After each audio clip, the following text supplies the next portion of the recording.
We flip a switch and the lights, they just come on. Simple, right? But we almost never think about the massive, invisible world that makes it happen. Or, more importantly, the people who have to walk among its live wires. Today, we're going right into the heart of that world, to a place where one tiny mistake can mean the difference between life and, well, instant death. And that quote? It's talking about a place like Tower 47. Up there, high in the freezing rain. That silence, it's just deafening. A 500,000-volt line just arced, and all that's left is this ghostly, ultraviolet haze hanging in the air. And that silence is about to be shattered. Because up on that tower, a lineman named Jax Miller is lying completely still on an insulator arm. His suit is literally shimmering with deadly energy. And down below, watching from the relative safety of the steel frame, is his partner, Caleb.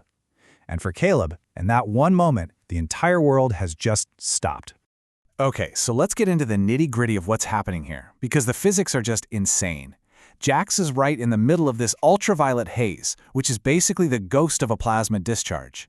And his suit, his Faraday suit that's supposed to protect him, right now it's just making him a better conductor for all that electricity he's slumped against. You can literally hear the air crackling around him. And this is the key. For everyone in the city miles below, nothing's wrong. The lights are on, the TV works, but for Caleb staring up at his friend, his mentor, Jax isn't a man anymore. He's become a part of the machine, a component in a live 500,000-volt circuit. He is the ghost in the grid. So right away, we have this just impossible situation. Caleb has to save Jax, but if he tries, the very act of reaching out could kill them both, instantly. This is where things get really intense. We're about to see a procedure known as a live man extraction. I mean, seriously, think about that. How do you rescue a man who's become part of a live 500,000-volt wire? It's not about climbing down. The first question is, how do you even touch him? Caleb is on the steel tower, which means he's grounded. If he reaches out and touches Jax, that electricity is going to find the fastest path to the Earth, and that path will go straight through both of them. Yeah, there's a technical term for what's happened to Jax. He's at potential. And what that means is his body is just as dangerous as the wire he's touching. He's basically a human conductor, and he's carrying enough current to vaporize someone in a blink. So, there's a protocol for this. Of course there is. And on paper, it looks kind of simple, right? Isolate, transition, equalize, extract. But in reality, it's a mathematical nightmare. Caleb has to do something that goes against every survival instinct.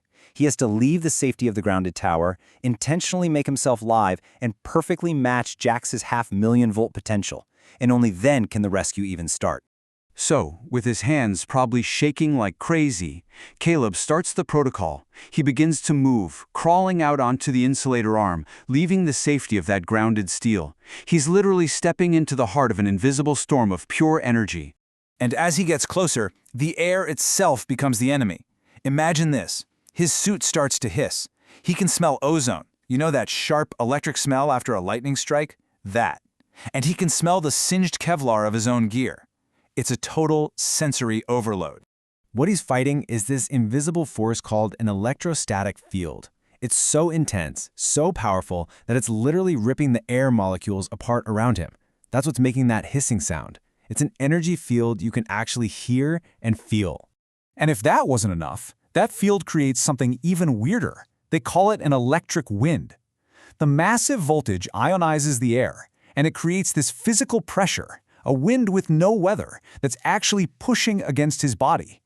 That invisible danger, it's now a very real, very physical force. Okay, so this is it, the moment of truth. Caleb reaches out with a bonding lead, aiming for Jax's harness. But before he can even touch it, crack! A massive spark jumps a 3-inch gap. It sounds like a gunshot. And with that single violent snap, it's done. Caleb and Jax are at the same potential. They are now one with the line. But just getting to Jax, that was only phase 1. Now the problem changes. It's not about electrical physics anymore. Now, it's about human biology. Jax is technically alive, but his entire body has been hijacked by the current. So Caleb manages to flip him over, and Jax's eyes just snap open. But he's not awake. It's this terrifying state called electrical tetany. The electricity has locked up every single muscle in his body. And even worse, it's thrown his heart into this deadly, chaotic quivering called ventricular fibrillation. So think about it. They're hundreds of feet in the air. There's no defibrillator. Caleb has exactly one option left, and it is brutally low-tech. It's a last-ditch Hail Mary of a procedure called the precordial thump. With no defibrillator, Caleb has just his fist. He balls it up, and with everything he has, he strikes Jax right in the center of his chest. It's a violent, desperate move, and it works. Jax convulses, and then a long, ragged gasp for air. That one single physical shock was just enough to jolt his heart back into a normal rhythm. So, Jax is breathing again, but they are so far from safe. In fact, a brand new clock has just started ticking. Now they're in a race, not against the elements, but against the grid itself. A race against an automated system that they have no way of stopping. You see, when the grid senses a problem, like, a lineman causing a short, it's programmed to try and fix itself. It automatically tests the line to see if the fault is gone. And in just a few minutes, a switch, called a recloser, is going to send another massive pulse of electricity down the very wire they are still connected to. They have 3 minutes. That's it. 3 minutes to get an injured, barely conscious man down a freezing, swaying tower before that recloser fires. This isn't a careful climb. It's a controlled fall. It's an ugly, desperate scramble for their lives. They hit the 100-foot mark, the safe zone, and just as they do, the sky above them flashes white. A massive thump echoes through the steel, re-energizing the exact spot they were on just seconds ago. So they make it, they're on the ground, the immediate danger is over, but something like this, it leaves a permanent scar. And this is where the story really pulls back and shows us something bigger, something about the world we all live in. Months go by. Jax, he can't climb anymore. But Caleb has taken his place. And when Caleb says this, "I've got the ear now, Jax. I can hear the beast coming," what he means is that he's inherited that deep, almost primal understanding of the danger. The trauma, the knowledge, it's been passed down from mentor to student. It's now a necessary part of who he is.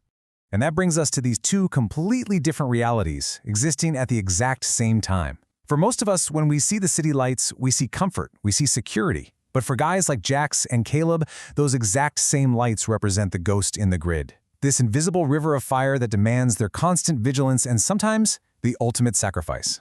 So, where does that leave us? Well, it leaves us with a pretty powerful question. We live in this world where power feels effortless, but it's not a miracle. It's a transaction. The light stays on because someone stays on the tower. It stays on because someone like Caleb was willing to step into the heart of a storm to bring his friend back, and because someone like Jax was willing to stand there in the first place. So really, what is the true price of power?